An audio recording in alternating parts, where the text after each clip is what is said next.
रोज नई कहानी सुनने के लिए हमारे चैनल हॉरर कहानियां इन हिंदी को सब्सक्राइब करें। उत्तर भारत के एक दूर दराज इलाके में बसा था एक छोटा सा गांव भैरवपुर। चारों तरफ खेत, पीपल के पुराने पेड़ और गांव के बीचों बीच एक सूना तालाब। दिन में यह गांव बिल्कुल आम लगता था, लेकिन रात होते ही जैसे कोई अनदेखी चीज यहां सांस लेने लगती थी। गांव के लोग एक बात कभी जोर से नहीं कहते थे, यहां उतारा होता है। कोई पूछता किसका, तो बस इतना कहते, जिसका होना नहीं चाहिए। अभिषेक 27 साल का, दिल्ली में नौकरी करता था। कॉरपोरेट दुनिया का आदमी, भूत प्रेत जैसी बातों पर हंसने वाला। 3 साल बाद उसे गांव आना पड़ा। उसकी मां की तबीयत अचानक बिगड़ गई थी। घर वही पुराना कच्चा मकान जहां उसने बचपन बिताया था, लेकिन जैसे ही उसने घर में कदम रखा, उसके सीने में अजीब सी घुटन हुई। यह घर इतना छोटा था क्या, या मैं बड़ा हो गया हूं? रात के करीब 2 बजे छप छप अभिषेक की नींद टूट गई। लग रहा था जैसे कोई नंगे पैर आंगन में चल रहा हो। वह उठा, मोबाइल की टॉर्च जलाई। आंगन खाली था, लेकिन मिट्टी पर गीले पैरों के निशान थे, और वो निशान दरवाजे के अंदर जाते थे। सुबह उसने मां से पूछा। मां का चेहरा पीला पड़ गया। तू बाहर मत जाया कर रात में, यहां उतारा होता है। उतारा? अभिषेक हंसा। मां, ये सब क्या है? मां ने धीरे से कहा, जो मरकर भी नहीं जाता, उसका उतारा करना पड़ता है। अभिषेक को धीरे धीरे पता चला, पिछले 6 महीनों में 3 लोग पागल हो चुके थे। एक बच्ची बोलना भूल गई थी। एक औरत रोज सुबह तालाब में रोती मिलती थी, और हर बार गांव के लोग कहते, उतारा नहीं हुआ, पूरा उतारा चाहिए था। एक नाम बार बार सुनाई देता, पंडित कालीचरण। गांव के बाहर श्मशान के पास रहने वाला तांत्रिक। लोग कहते थे, वो आत्मा को शरीर से नहीं, आत्मा से शरीर अलग करता है। अभिषेक रात को कमरे में बैठा था। अचानक उसे लगा आईने में कोई पीछे खड़ा है। वह पलटा, कोई नहीं। फिर आईने में देखा। आईने में उसकी परछाई मुस्कुरा रही थी, जबकि उसका चेहरा बिल्कुल सीधा था। आईना अचानक टूट गया। अगली सुबह अभिषेक की पीठ पर काले नीले 3 पंजों जैसे निशान थे। मां ने कांपते हुए कहा, उतारा बैठ गया है। मां उसे जबरदस्ती लेकर गई पंडित कालीचरण के पास। श्मशान के पास एक झोपड़ी, हड्डियां, नींबू, सिंदूर और हवा में जलती हुई किसी अजीब धूप की गंध। पंडित ने अभिषेक को देखते ही कहा, यह अंदर से खाली है, इसलिए इसे चुना गया। पंडित बोला, तेरे ऊपर कोई भूत नहीं है, तेरे ऊपर उतारा चढ़ा है। उतारा? वो जो मरने से पहले किसी जिंदा इंसान में उतरने की इच्छा करता है। पंडित ने आंखें बंद की। औरत है, जली हुई। तेरा खून नहीं है, लेकिन तेरा शरीर उसका रास्ता है। मां चीख पड़ी। वो लौट आई। गांव में एक औरत थी, उतारा देवी, जिसे गांव वालों ने डायन कहकर जिंदा जला दिया था। मरते वक्त वह चीखी थी, मैं लौटूंगी, हर शरीर में उतरूंगी। पंडित बोला, अब यह सिर्फ तेरे अंदर नहीं है, यह पूरे गांव में उतरने की तैयारी में है। और उसी रात तालाब से एक औरत की हंसी गूंजी। भैरवपुर में उस रात कोई सोया नहीं। हवा नहीं चल रही थी, कुत्ते नहीं भौंक रहे थे, झिंगुर तक चुप थे।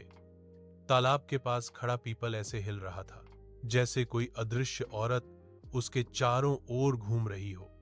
अभिषेक चारपाई पर पड़ा था। आंखें खुली थीं, लेकिन पलकें हिल नहीं रही थीं।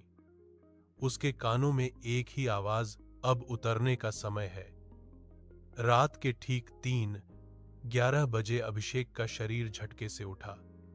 उसकी रीढ़ सीधी हो गई, उंगलियां अजीब तरीके से मुड़ गईं। मां ने उसका हाथ पकड़ा।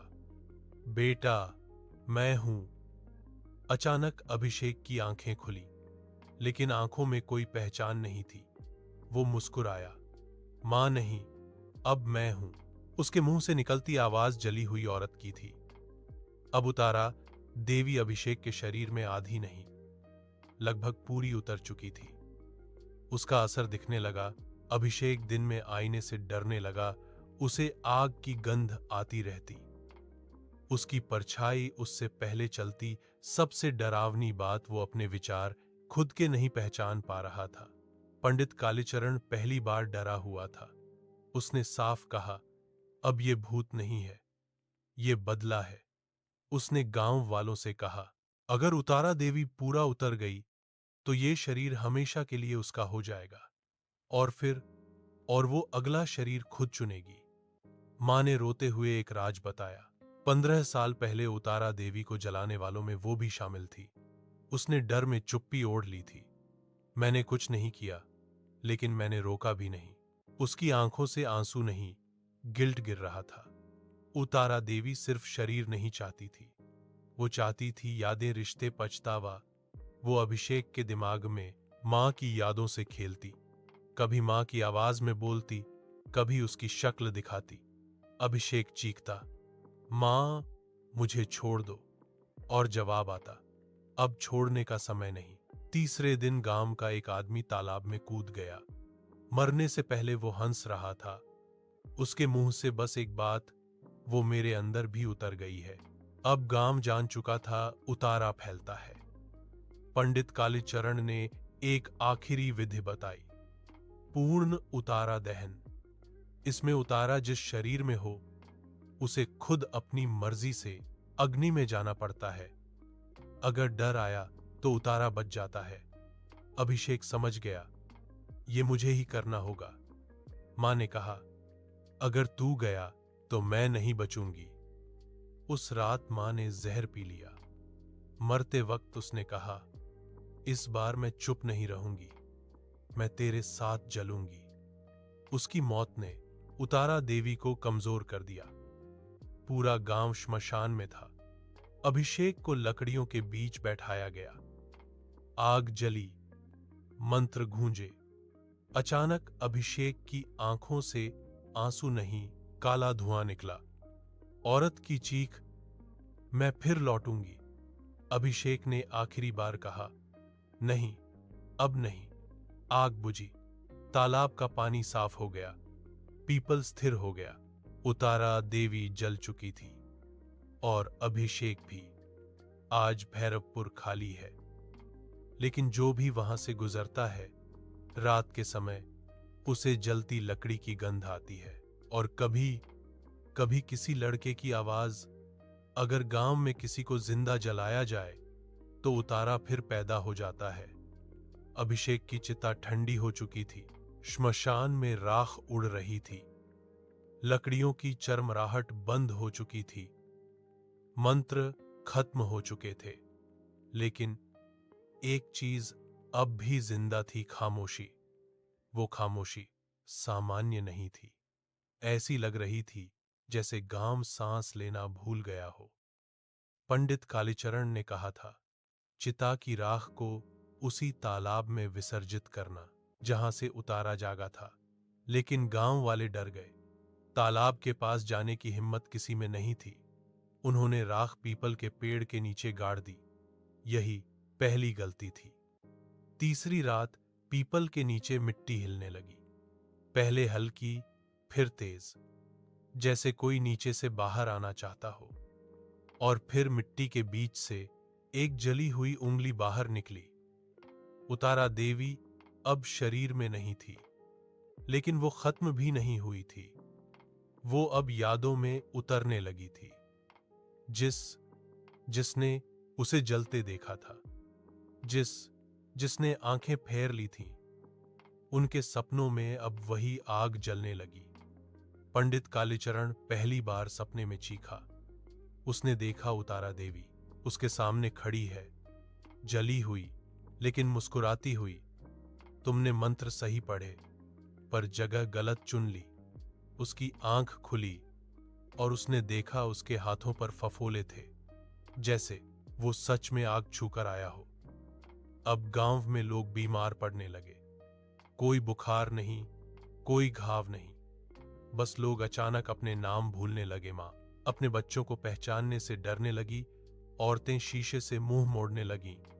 डॉक्टर ने कहा, यह बीमारी नहीं है। पंडित को समझ आ गया। उतारा अब शरीर नहीं ढूंढ रहा, वो पहचान ढूंढ रहा है। अब वो किसी एक में नहीं उतरता था, वो थोड़ा थोड़ा सब में उतर रहा था। गांव के एक बच्चे ने कहा, रात में एक आंटी आती हैं, वो कहती हैं मम्मी ने मुझे जलाया था। बच्चा हंस रहा था, लेकिन उसकी आंखें रो रही थीं। पंडित ने पुरानी पोथियां खोली और एक पन्ना पढ़कर उसके हाथ कांप गए। अगर उतारा जलने के बाद भी जागता रहे तो वो सच्चा उतारा बन जाता है। सच्चा उतारा जिसे आग नहीं मार सकती, जिसे मंत्र नहीं रोक सकते, जिसे सिर्फ सच स्वीकार करने से रोका जा सकता है। गांव में पंचायत बुलाई गई। 15 साल पहले उतारा, देवी को जिसने जलाया था, वो सब जिंदा थे और अब उतारा उनके अंदर याद बनकर जल रहा था। एक बूढ़ा उठा, उसने कांपते हुए कहा, मैंने माचिस दी थी। उसके मुंह से धुआं निकला। वो वहीं गिर पड़ा। जिंदा नहीं मरा, लेकिन खाली हो गया। एक और बोली, मैंने कहा था डायन है। उसकी जीभ झलकर काली हो गई। वो बोल नहीं सकी।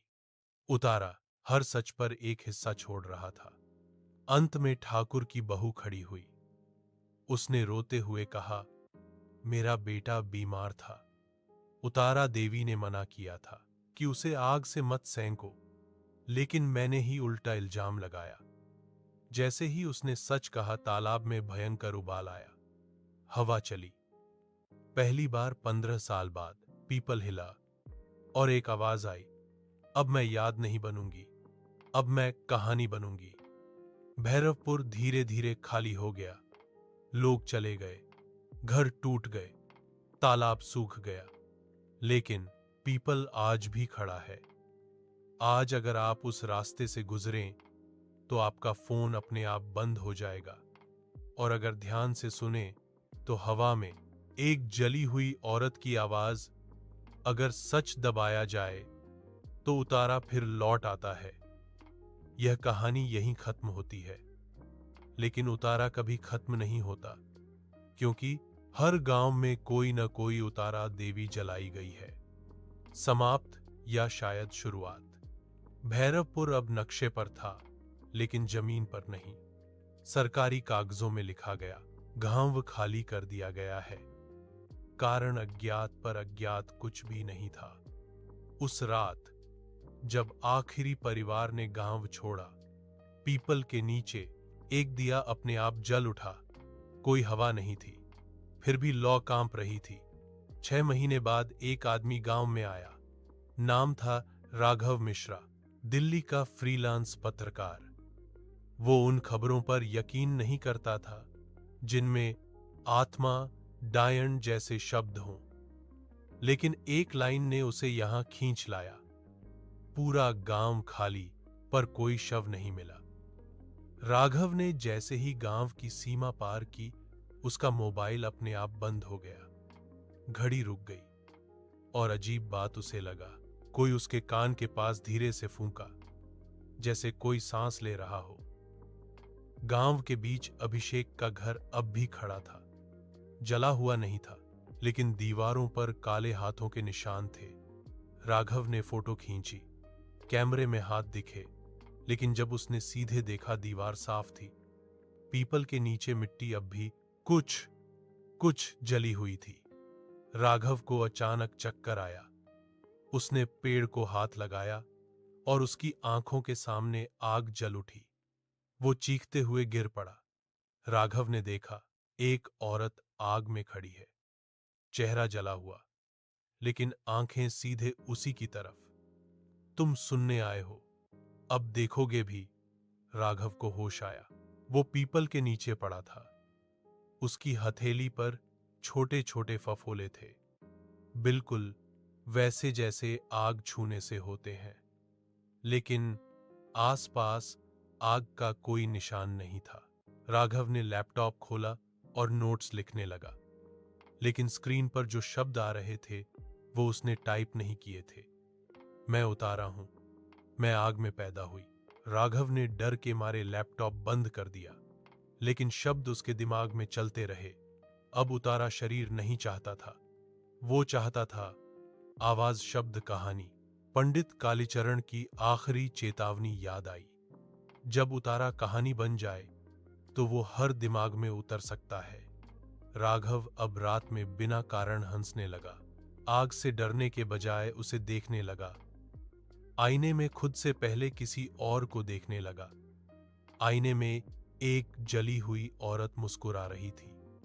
दिल्ली लौटते ही राघव ने लेख छापा, भैरवपुर, जहां डर जलकर भी जिंदा है।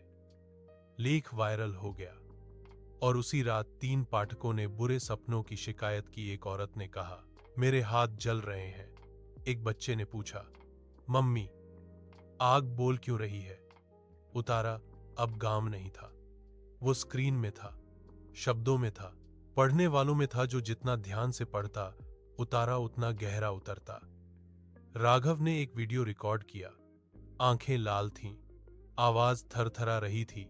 अगर आप ये देख रहे हैं तो समझिए मैंने देर कर दी। ये कहानी मत पढ़िए, ये कहानी पढ़ती है। वीडियो वहीं खत्म हो गया। अगले दिन राघव गायब था। घर में कोई संघर्ष नहीं, बस लैपटॉप खुला था। स्क्रीन पर एक आखिरी लाइन, अब मैं उतर चुका हूं। आज इंटरनेट पर भैरवपुर की कहानी कई जगह मिलती है। कुछ लोग कहते हैं पढ़ते समय मोबाइल गर्म हो जाता है, कुछ कहते हैं रात में जलने की गंध आती है, और कुछ आईने में कोई और दिखता है। अगर आप यहां तक पढ़ाए हैं तो एक सवाल है, क्या आपने कभी पढ़ते पढ़ते अपने हाथों में हल्की सी गर्मी महसूस की? अगर हां तो समझिए उतारा अब कहानी नहीं रहा,